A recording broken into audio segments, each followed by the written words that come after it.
Welcome to Books for Success. Today, we're unraveling the insights from You Can Heal Your Life by Louise Hay. You Can Heal Your Life explains how maintaining the right thought pattern helps us change the way we think and improve the quality of our lives. Louise Hay is an author, metaphysical lecturer, and teacher. She has assisted a lot of people in finding and utilizing their creative powers for personal growth. She is the founder of Hay House, Inc., a self-help publishing company that contributes to the healing of the planet. Before we begin, hit that subscribe button and ring the bell for notifications. Don't be shy to smash that like button if you discover something valuable. Let's grow and succeed together. Let's start. Our thoughts and beliefs shape our lives. We are all responsible for whatever goes on in our lives, the good and the bad. What we think for ourselves becomes our truth. Our thoughts create our future. Often, we give our power away by blaming other people for our frustrations and misfortunes. However, no person, place, or thing has any power over us, for we are the only thinkers in our minds. When we feel like everyone is against us, it affects the events in our lives. But when we believe that everyone is helpful, we begin to receive help from all corners of the universe. Our beliefs will create different experiences, but one thing is for sure: what we believe about ourselves and life becomes true for us. Knowing the impact our thoughts and beliefs have in our lives and learning how to stay positive is the gateway to getting the best out of life. You Can Heal Your Life is just the medicine your life needs, as each chapter helps you overcome the victimhood that keeps you bedridden and live life limitlessly. The real source of all human problems is the lack of self-worth and self-love. The fundamental belief that we are not good enough is at the root of most of our problems. Cries like, "My body doesn't work," "My relationships don't work," "My life is in shambles," and "My finances are a wreck," are results of lack of self-worth or self-love. The universe supports our thoughts and beliefs, so whatever our beliefs are about ourselves, they will be recreated as experiences.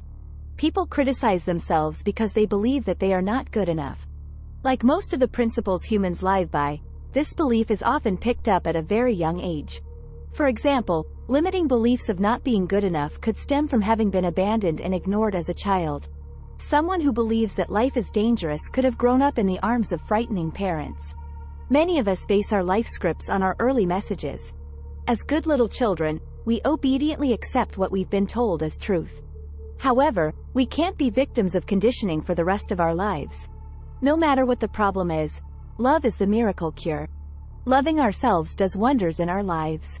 True self-love is not the kind of vanity and self-arrogance people mistake for love, but great respect for ourselves and being grateful for the gift of our bodies and our minds. Therefore, we must deal with our self-worth issues and take control of our future. Did you know? Louise Hay believes that excess weight is only an outer effect of a deep inner problem.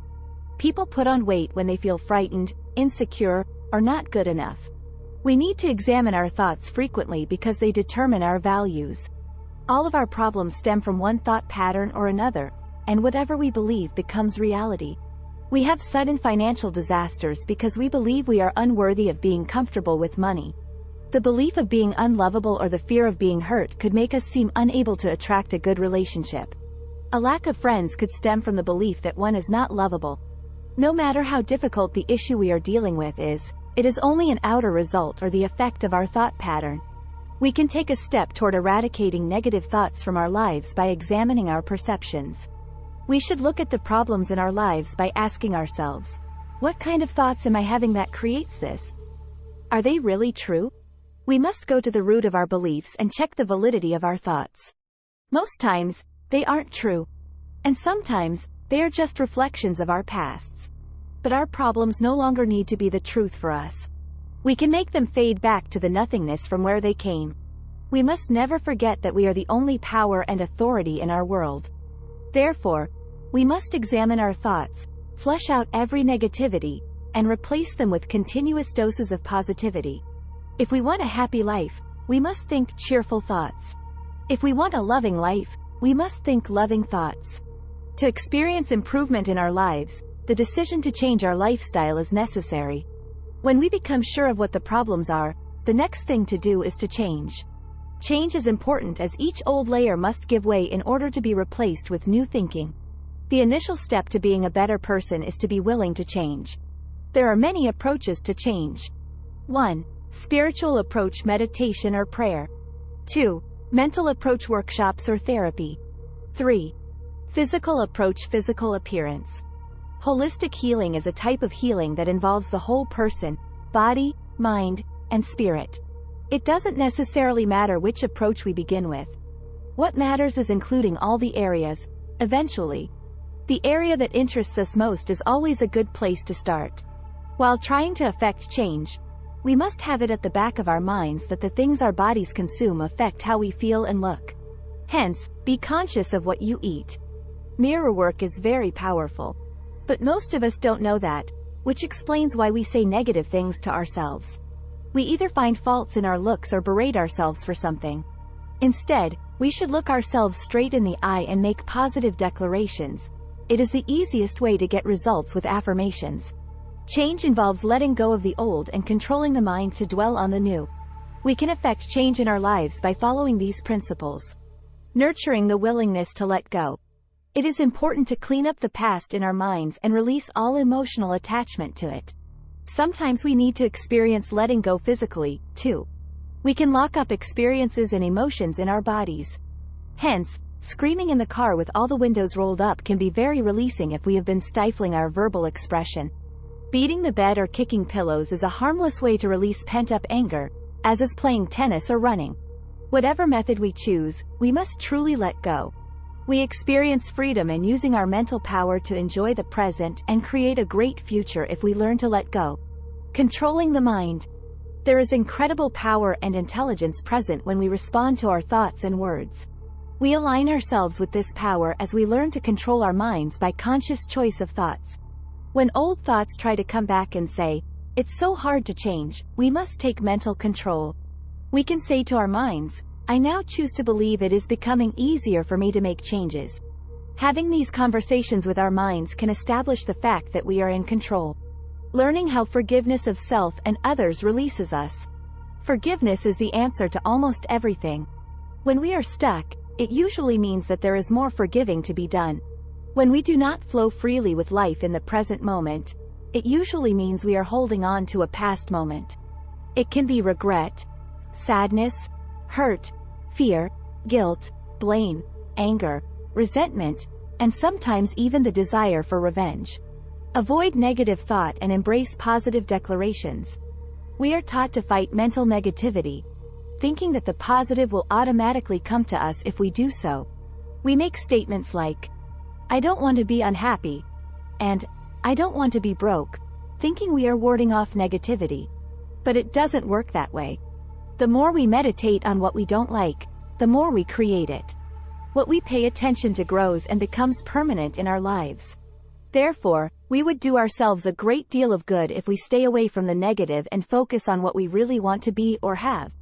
Instead of saying, "I am broke," we can say, "I am prosperous."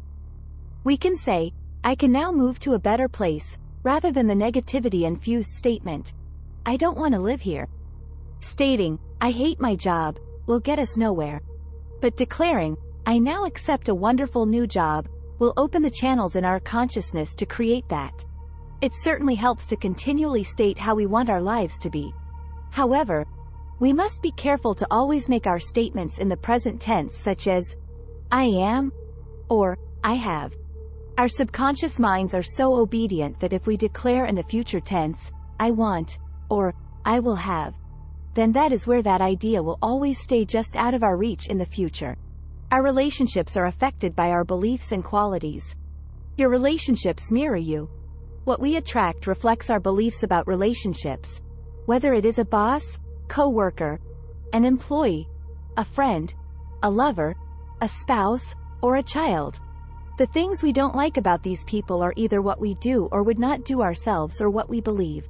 We could not attract them or have them in our lives if the way they are didn't somehow complement our own life.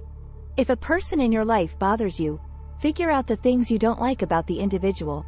1. Look deep inside for similar patterns, habits, or beliefs. 2.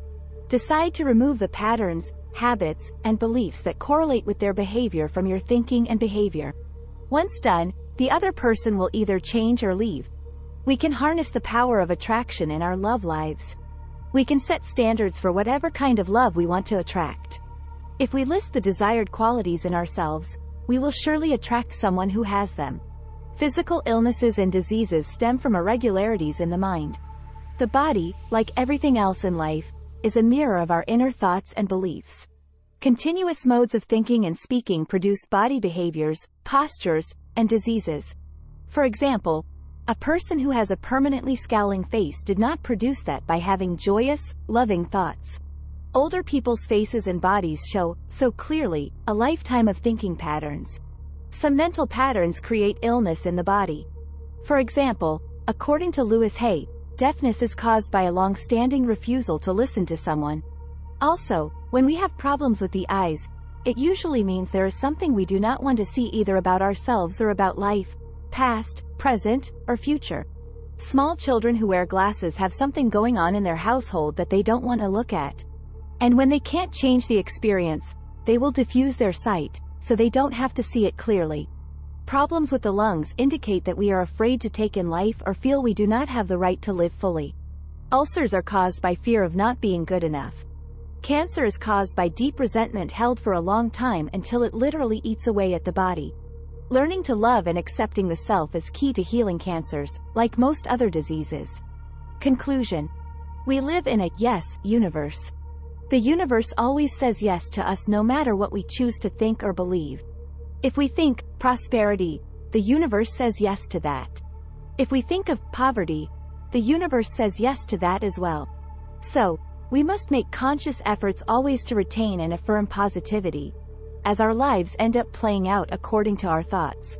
We want to think and believe that we have the right to be healthy so that health becomes natural to us.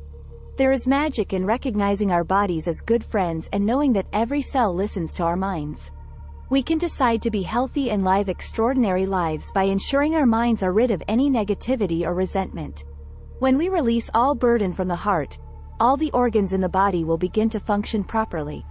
To break free from the shackles of a negative mind and, subsequently, live the best quality of life, we need to substitute fear with faith and build our love for ourselves. Self-love contributes significantly to the quality of our lives. Self-love gives no room for any form of negativity. We must cease criticism of ourselves, accept our flaws and strengths, and take rewards where necessary. When we practice self-love, life mirrors that love back to us. That is the gateway to true healing. Try this. Look into a mirror and tell yourself how much you love who you are. Also, make a list of all the things you want to do differently and start with the smallest step. It may be difficult at first, but keep practicing, and soon you will mean and feel what you say. Thank you for joining us on this enlightening journey. If you've enjoyed our summary, consider picking up the full book for a more in-depth exploration. Before you go, hit that like button, subscribe if you haven't yet, and share this video with someone who could benefit from these insights.